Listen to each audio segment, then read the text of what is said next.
Hola, soy Leonardo Guidi, analista financiero de Grupo Carey y vamos a ver el resumen semanal correspondiente al viernes 27 de marzo de 2020.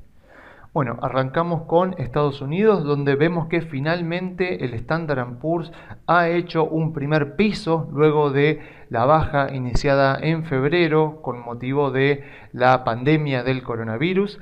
Vemos que todavía obviamente es muy temprano para arriesgar a ver si esto es el piso definitivo de la baja o si podremos ver bajas posteriores, pero ya tenemos algunos indicios como para describir un poco las características de lo que fue toda esta baja y qué podemos esperar de la recuperación y si efectivamente esta recuperación puede continuar. Bueno, lo primero que tenemos que decir es que toda esta recuperación ya responde a la aparición de datos que van confirmando o no lo que el mercado está descontando en los precios. En particular, un dato que llamó muchísimo la atención esta semana fue la publicación de las solicitudes de subsidio de desempleo en Estados Unidos que se publicaron esta semana y tienen fecha del 21 de marzo. Y vemos algo increíble, la verdad que fue impresionante lo que descontó este gráfico, lo que mostró este gráfico. Fíjense históricamente los pedidos de desempleo en Estados Unidos, incluso en los peores momentos, en crisis muy fuertes, llegaban más o menos a 650.000 pedidos de desempleo y el 21 de marzo se publicaron 3.3 millones de solicitudes de subsidio de desempleo y se espera también que esto puede seguir aumentando o al menos manteniéndose en rangos similares porque obviamente mucha gente no llegó a hacer la solicitud y esto puede continuar y en abril se pueden mostrar incluso números iguales o peores. Entonces uno se pregunta, ¿por qué si el número fue tan malo, pero muy malo con respecto incluso a los peores momentos históricos hasta esta crisis del coronavirus? ¿Por qué si el dato es tan malo el mercado responde de esta manera? Bueno, el título que podríamos ponerle es que el mercado ya tenía descontado incluso escenarios peores y por esa razón es que ese dato, al ya ser un dato y no una expectativa del mercado, ya se convierte en una razón para generar un piso e iniciar una reversión. Concretamente, nosotros podemos preguntarnos a ver si hemos tocado piso. Entonces, pregunta, ¿qué se necesita para que se inicie una recuperación en las acciones? Uno dice, bueno, necesitamos que ya aparezcan datos que muestren que la economía no está en recesión o que el desempleo está bajando. Nada de eso. Lo que necesitamos es que en los precios se estén descontando escenarios exageradamente negativos para ser verdad, cuya exageración sea posteriormente confirmada por los datos. O sea, vimos una baja increíble, sobre todo por lo rápida que fue en las acciones en Estados Unidos, que evidentemente descontaban escenarios casi apocalípticos, podríamos decir, que ahora con la pandemia controlada mayormente en Asia, en China, en Corea, en Japón, en Italia empezando a mostrar números de mejora y en Estados Unidos todavía con un crecimiento, vemos que el mercado de a poco se empieza a dar cuenta que los peores escenarios no se van a dar. Entonces, por esa razón, cuando empiezan a aparecer datos ya que confirman que los peores escenarios no se van a dar, entonces ese es el puntapié inicial para una recuperación.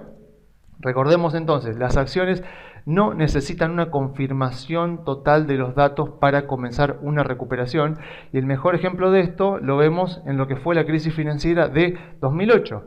Fíjense, en la crisis de 2008 la recesión se dio por finalizada en junio de 2009, o sea, el tercer trimestre de 2009 ya fue un trimestre de crecimiento, con lo cual se dio finalizada la recesión. Ahora bien, el pico de desempleo de la crisis del 2008 se dio en octubre de 2009, que fue el 10% de desempleo, y a partir de ahí comenzó a bajar hasta el mínimo que fue hace un par de meses. Ahora bien, el piso del Standard Poor's fue el 9 de marzo de 2009 y a partir de ahí el mercado empezó a recuperar de tal manera que terminó el 2009 con un 26% de suba el Standard Poor's de punta a punta, aunque obviamente si tomamos desde el 9 de marzo del 2009 hasta fin de año la suba es mucho más. Entonces, ¿qué es lo que vemos? Vemos que los mercados siempre se adelantan. Cuando los mercados se dan cuenta de que exageraron los escenarios negativos y que la situación real no va a ser tan mala como la que está descontada en los precios, se inicia la recuperación y este podría darse el caso. Y en este caso tenemos que considerar que, a diferencia de lo que fue la burbuja de las .com y la crisis de 2008, es muy probable que la recuperación de las acciones se dé de una manera más acelerada de lo que se dio en aquellos momentos donde la baja duró 1 año y medio o incluso más de 2 años. ¿Por qué pasa esto? Bueno, porque las causas que originaron esas caídas de los mercados son diferentes a las causas que vemos ahora. En el 2000 la causa fue endógena porque fue una burbuja en las empresas .com. En el 2009 también la baja de las acciones fue endógena porque estaba en riesgo el sistema financiero de Estados Unidos, que estaba por colapsar y lograron salvarlo. Ahora, en este caso, en 2020, el derrumbe bursátil viene por un shock de oferta, o sea, la causa es exógena, es un virus que se contagia de manera muy fácil alrededor del mundo y eso provoca que los gobiernos tengan que tomar medidas porque los negocios cierran, la gente no va a trabajar, entonces se tiene un shock de oferta, o sea, los negocios cierran y eso afecta negativamente la economía. Entonces, en la medida en que esta crisis empiece a pasar y a volver a la normalidad y los negocios empiezan a volver a funcionar y las empresas vuelven a funcionar con normalidad, tenemos que pensar que el desempleo va a bajar, los balances van a mejorar y la situación económica rápidamente, incluso llegando a tener una recesión para mediados de año, debería rebotar rápidamente porque la causa de esta caída económica, de esta posible recesión, es una causa exógena que no responde a la estructura del sistema financiero de Estados Unidos, como sí fue en el caso de 2009.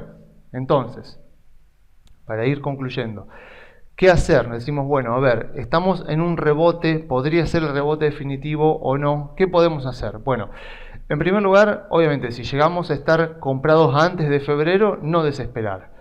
Esta caída fue rapidísima, fue muy dolorosa, pero cuando uno analiza la estructura de esta caída, la economía de Estados Unidos no tiene el problema estructural que tenía en 2009. Esto es simplemente un shock de oferta, o sea, los negocios tuvieron que parar sus actividades por la pandemia y todo hace pensar que esto es algo transitorio y que en la medida en que la vida vuelva a la normalidad, los negocios van a volver a abrir, los trabajadores van a volver a ser contratados y la economía debería rebotar rápidamente y volver a crecer hacia el tercer trimestre del año o hacia fin de año. Entonces, si tenemos liquidez para invertir, ¿qué nos conviene hacer? Bueno, podemos esperar a que la recuperación sea confirmada por los datos. En este caso, por ejemplo, si hubiéramos invertido en 2009, hubiéramos esperado más o menos hasta octubre, noviembre de 2009, que si bien es cierto que hubiéramos llegado bastante tarde por el piso del mercado que se dio en marzo, hubiéramos llegado bastante temprano para todo lo que vino después, que fueron años y años de suba en las acciones ininterrumpidas. Así que tampoco está mal ser excesivamente precavido y esperar a que los datos confirmen que efectivamente el parate de la economía por culpa del coronavirus ya pasó. Ahora bien, también podemos optar por una situación más intermedia, que es ir posicionándonos en empresas tecnológicas, ya que estas fueron las que mejor resistieron las caídas. Si uno mira las caídas de las acciones tecnológicas, la gran mayoría de ellas cayeron menos de lo que cayó el índice Standard & Poor's, lo cual es lógico porque todas ellas, la gran mayoría de ellas, tienen finanzas muy sólidas, tienen modelos de negocios muy rentables con márgenes de rentabilidad que superan al promedio del sector. O sea, son empresas de calidad y que en estos momentos se nos están ofreciendo a precios muy bajos. Y entonces uno podría preguntar, bueno, entonces conviene directamente invertir el 100% de mi liquidez ya mismo apostando a que esto es un rebote. Respuesta absolutamente no. No sabemos si este es el piso definitivo, con lo cual si uno tiene liquidez y quiere ir empezando a posicionarse en acciones, la sugerencia es acciones tecnológicas porque son acciones de muy alta calidad, pero siempre muy de a poco, para poder ir cubriéndonos ante eventuales bajas, porque no sabemos si este es el final de la baja de las acciones o si esto puede continuar en el caso de que la economía de Estados Unidos tarde en recuperarse. O sea, prudencia y sensatez. Principalmente es lo que más necesitamos tener en estos casos. Así que bueno, yo me despido dejándole las vías de comunicación. Se pueden comunicar por la página web grupocarey.com.ar o enviando un mail a contacto@grupocarey.com.ar.